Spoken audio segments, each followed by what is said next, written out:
आप सभी को नमस्कार। मैं Ashish Yadav, sorting assistant, Delhi sorting division. और इससे पहले भी हमने एक सॉर्टिंग असिस्टेंट जॉब प्रोफाइल के बारे में वीडियो बनाई थी। ये हमारी सॉर्टिंग असिस्टेंट जॉब प्रोफाइल के बारे में दूसरी वीडियो है।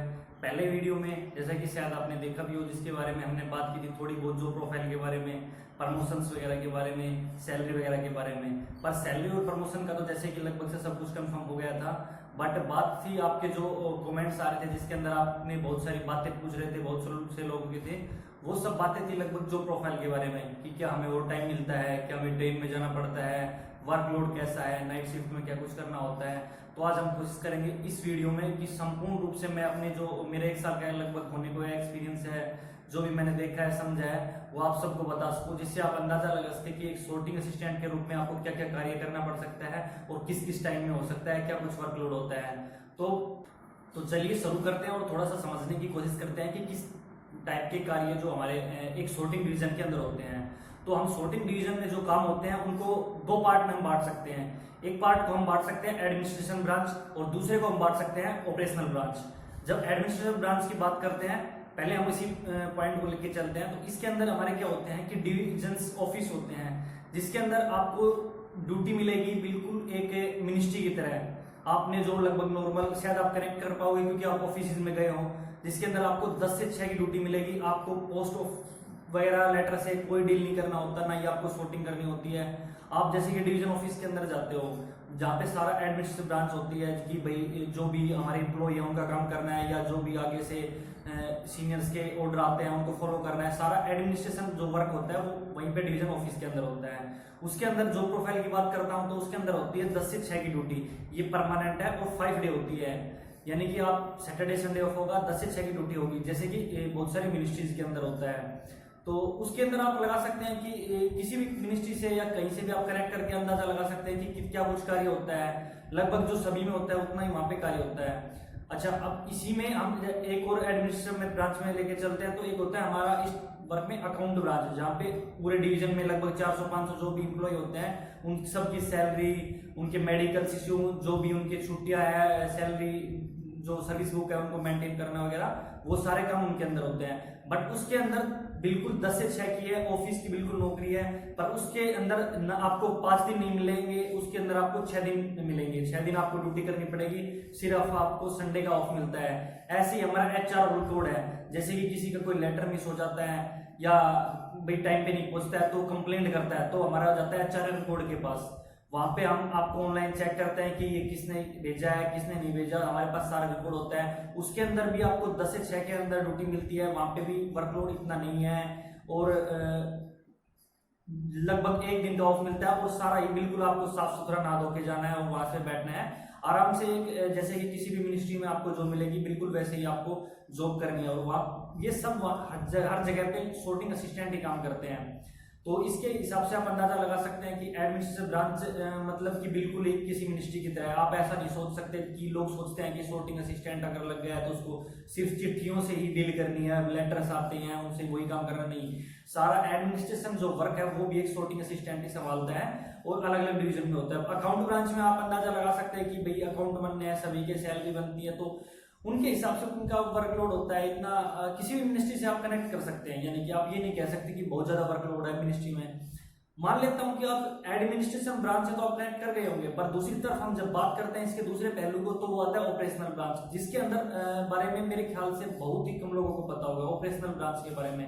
क्योंकि लगभग प्रशासनिक कार्य की जो ऑफिस में जाके हमने देखा हुआ है कि कैसे क्या करते हैं, कितना वर्कलोड होता है। पर जब ऑपरेशनल ब्रांच ही करते हैं कि कितने लेटर आते हैं, कैसे डील करना होता है, कैसे उनको सेंड करना होता है, भेजना है, कंप्यूटर से चढ़ाना है, जो भी है, उसमें शायद हम लोग कनेक्ट नहीं कर पाते। तो उसके लिए आज आपको मैं खुल के बताता हूँ। और मेनली मेरा जो काम रहा है वो लगभग ऑपरेशनल ब्रांच में रहा है, तो मैं उसके बारे में मेरे को थोड़ी बहुत जितनी भी नॉलेज है मैं उसको आपसे बता पाऊंगा, शायद आप उससे कनेक्ट करें और समझें। तो ऑपरेशनल ब्रांच में देखिए कि इसमें आपको 2 तरह की ड्यूटी मिलती है। ऑपरेशनल ब्रांच में भी 2 तरह की, एक होती है नाइट शिफ्ट, एक होती है डे शिफ्ट। अगर आप नाइट शिफ्ट में जाते हैं तो आपको लगभग 12-13 घंटा की आपकी शिफ्ट होती है। बट उसके अंदर एडवांटेज ये है कि महीने में सिर्फ आपको 13 या 14, 12, 13 या 14 इतनी कुछ ही ड्यूटी करनी पड़ती है। यानी कि आपको ऐसा नहीं है हर रात को जाना है ऐसा नहीं है, लगभग एक अल्टरनेट एक दिन छोड़ के एक दिन जाता है। आपके जो नेशनल हॉलीडे मिलते हैं वो भी आपको मिलेंगे, जो संडे मिलते हैं वो भी आपको मिल लेंगे। तो इस तरीके से अगर हम नाइट की शिफ्ट को काउंट करते हैं, नाइट शिफ्ट में अगर आपको ड्यूटी मिलती है तो 13 घंटा के आसपास जो शिफ्ट होती है, तो उसके अंदर ऐसा कुछ होता है।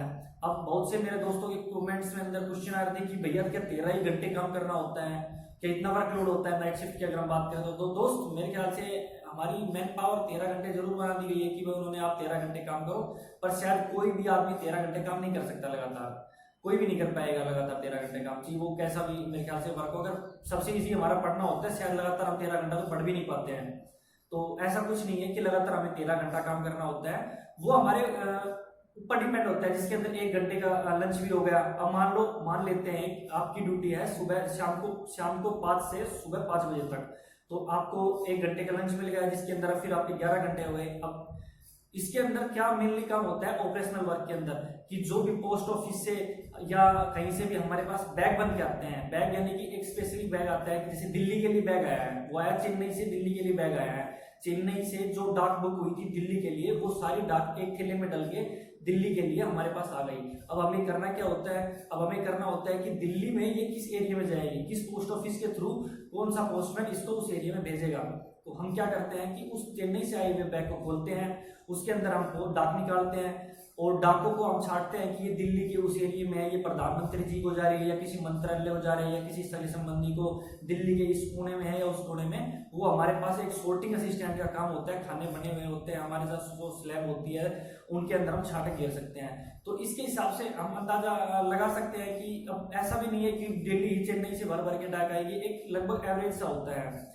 तो अगर नाइट की शिफ्ट में मान लो तो मेरे ख्याल से 6-7 घंटे के आसपास अगर आप सोर्टिंग असिस्टेंट में काम करते हो तो आपको काम करना होता है। इस बीच में आपको लगभग 3-4 हजार लेटर से डील करना होता है। 3-4 हजार लेटर स्टार्टिंग में बहुत ज्यादा लगते हैं, बट धीरे धीरे जैसे आपकी प्रैक्टिस होती है वो खाने भी याद हो जाते हैं, वो जगह भी याद होती है, आप लेटर उठाते हो, देखते हो ये यहाँ जाएगा तो उसको फटाफट ऐसे ही करके छटाई कर देते हो।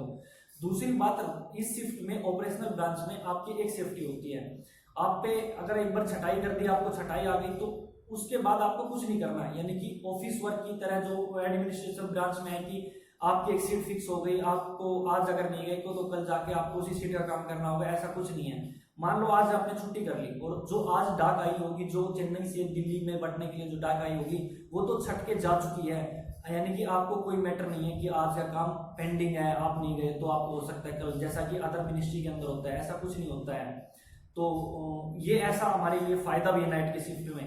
नाइट की शिफ्ट में एक ऑपरेशन ये होता है कि आपस में लगभग सीनियर हमारे होते हैं, सुपरवाइजर वगैरह होते हैं, जो यानी कि बड़े जो ऑफिसर्स होते हैं हमारे, वो इतने नहीं होते, तो थोड़ा बहुत मिलजुल के आपस में कमबत्ती एडजस्टमेंट करके हो जाता है। खैर ऐसा अगर आप सोचोगे कि बिल्कुल फरला मिल जाएगा तो वो तो पॉसिबल ही नहीं है और करना भी नहीं चाहिए। अपना काम करते हैं तभी हमें सैलरी देती है सरकार। अच्छा, दूसरी तरफ हम ये हो गया, मैंने बता दिया आपका नाइट शिफ्ट का वर्कलोड का बता दिया, नाइट शिफ्ट में कितना क्या वर्कलोड होता है। अब बात करते हैं ऑपरेशनल ब्रांच के अंदर दिन की। तो दिन के अंदर ऑपरेशनल ब्रांच में देखिए कई तरह की होती है। अब मान लेते हैं कि बैग आ रहे हैं, चेन्नई से वो बैग आया है, तो पहले तो बैग रिसीव करेगा। अब एक हमारे पास एक जो सिस्टम में एक जो सेट बनाया होता है, कुछ बंदों का एक जो टीम बनाई हुई होती है, वो क्या करती है कि अलग अलग जगह से जो बैग आते हैं वो बैग को रिसीव करते हैं। उसके बाद वो बैग अलग एक जो टीम बनाई हुई है उसके अंदर जाके वो बैग खुलते हैं और छटाई होती है। तो ये दोनों ही अलग अलग टीम में है। अब मान लो आपकी ड्यूटी आती है बैग रिसीव करने वालों में, तो उसमें अंदर आपको बहुत ज्यादा फायदा है। बिल्कुल मेरे ख्याल से 12 घंटे की ड्यूटी में से 3 घंटे का काम होता होगा मैक्सिमम। तो 3 घंटे का कैसे, क्योंकि बैग आया, मान लो ट्रक से कोई बैग आया, आपके पास एमटीएस होते हैं, अब आपको सिर्फ बैठ के कंप्यूटर पे उस बैग देखने हैं कि हाँ स्कैन करके उतारोगे, बारकोड होते हैं बैग के ऊपर, तो कि ये बैग आ गया है, रिसीव कर लिया। उसके बाद एमटीएस अपने आप उसको ठेले में रखेगा या ऊपर चले जाएंगे। सिर्फ आपको बैग काउंट करने हैं कि कितने बैग हैं, और लगभग सा सेम शेड्यूल के हिसाब से बैग आते हैं कि भाई इतने से, जैसे रात को पोस्ट ऑफिस बंद होते हैं 6 बजे शाम को, तो उसके बाद जो बैग पैक होते हैं तो वो लगभग रात तक पहुंच पाते हैं। तो ऐसे करके शेड्यूल बनाया हुआ है जो हमारी इंडिया पोस्ट है उसमें, तो उसके हिसाब से हमारे पास बैग आते हैं। तो जो बैग रिसीविंग वाले अगर आप उसमें जाते हो तो आपको मेरे ख्याल से 12 घंटे में 3 घंटे काम करना पड़ेगा। अच्छा, दूसरा हम फेज देखते हैं कि दिन के अंदर देखिए शिफ्ट्स बहुत सारी हैं। दिन के अंदर जो ऑपरेशनल ब्रांच है वो 2 शिफ्ट में, यानी कि जो छटाई करती है वो 2 शिफ्ट में चलती है। उसके अंदर आपको सिर्फ 8 घंटे की ड्यूटी करनी पड़ती है, पर जो काम है लगभग वो मेरे ख्याल से वही 5-6 घंटे के अंदर हो जाता है, 5-6 घंटे के अंदर हो जाता है। उसकी जैसे 2 शिफ्ट इस तरीके से बनाई हुई है कि भाई अगर एक सुबह की शिफ्ट हो गई, एक शाम को हो गई। सुबह की शिफ्ट अगर हम देखते हैं जैसे 5 से और फिर 12-1 बजे तक दूसरी शिफ्ट है, 1 से 9 बजे तक, ऐसे कुछ चल के 2 शिफ्टों में काउंट होती है। उसके अंदर भी आपको डेली आना पड़ेगा, रात की तरह नहीं कि आपको एक दिन छोड़ के एक दिन आना पड़ेगा, नहीं। उसके अंदर अगर आप दिन में ड्यूटी करते हो तो आपको डेली आना पड़ेगा। और सिर्फ संडे का या गजेटेड हॉलीडे जो होता है वो आप सब आपको छुट्टियां तो बिल्कुल मिलती है। रात की शिफ्ट में रात को जगना जरूर पड़ता है। एडवांटेज ये है कि रोज नहीं आना पड़ता। मैंने जैसे रात की लगवाई हुई है, ड्यूटी अपनी एडजस्ट कर रखा है।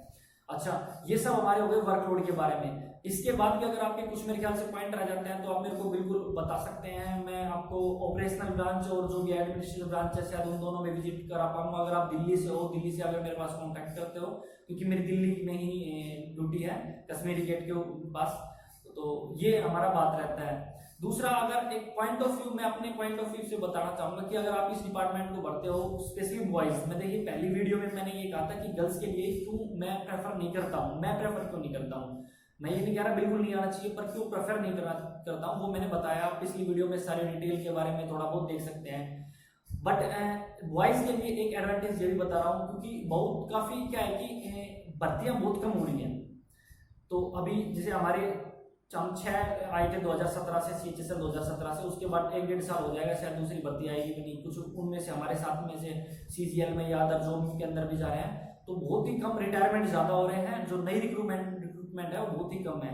तो इस हिसाब से अगर हम देखें तो मेरे ख्याल से एक होता है हमारा सीनियरिटी वाइज मेरे को ऐसा लगता है जैसे कि मैं वहाँ का माहौल देखता हूँ, डिस्कस करते हैं हम जो आपस में सॉर्टिंग असिस्टेंट है, जो पुराने मेरे सीनियर है उनसे भी, तो मेरे को ऐसा लगता है कि आने वाले 3-4 सालों में जो सीनियर यानी कि सुपरवाइजर वगैरह, जो हेड सॉर्टर वगैरह, जो सीट के उस तरफ बैठते हैं, यानी कि जो देखते हैं कि लोग जो काम करते हैं वो सही कर रहे हैं नहीं कर रहे, वो शायद 4-5 साल बाद हम उस लेवल पे हमें प्रमोट कर दिया जाएगा। क्योंकि प्रमोट क्यों कर दिया जाएगा, क्योंकि नए रिक्रूट हो नहीं रहे।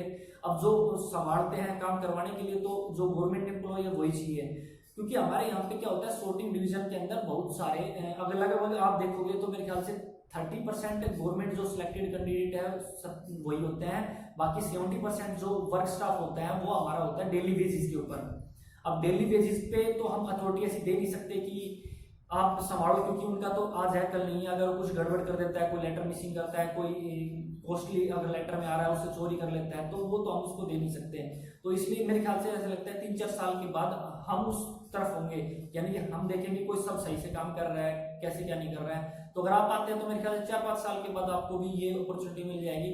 काम का वर्कलोड इतना नहीं रहेगा, सिर्फ बैठ के सुपरवाइज करना पड़ेगा। थोड़ा बहुत जो आपको डिटेल वगैरह है वो भी, कितने मेल आए कितने नहीं आए, वो सब कर सकते हैं। अच्छा, अब शायद कुछ मैंने कोशिश की थी लगभग हर एक को कमेंट में सब कुछ डिटेल देने के बारे में, बट अगर आपको कुछ भी फिर भी रहता है तो मैं और वीडियो बनाने में संकोच नहीं करूंगा। बिल्कुल आप बताइए, क्वेश्चन पूछिए, आपके क्वेश्चन के सारे आंसर दूंगा मैं। और अगर आप दिल्ली से हो, बे ऑफिस विजिट करना चाहते हो, तो ये तो थोड़ा सा कोरोना का चल रहा है टाइम, बाकी जैसे ही आप रिलैक्स करो तो आप मेरे को कमेंट में करो, मेरी ड्यूटी के टाइम में मैं आपको बुला लूंगा और आप वहाँ पे आके ऑफिस विजिट देख सकते हो। तो फिर भी अगर कोई रहता हो तो बताइए। चैनल पे मैं इसी प्रकार की जॉब से रिलेटेड जो डिटेल है वो लाता रहूंगा। धन्यवाद।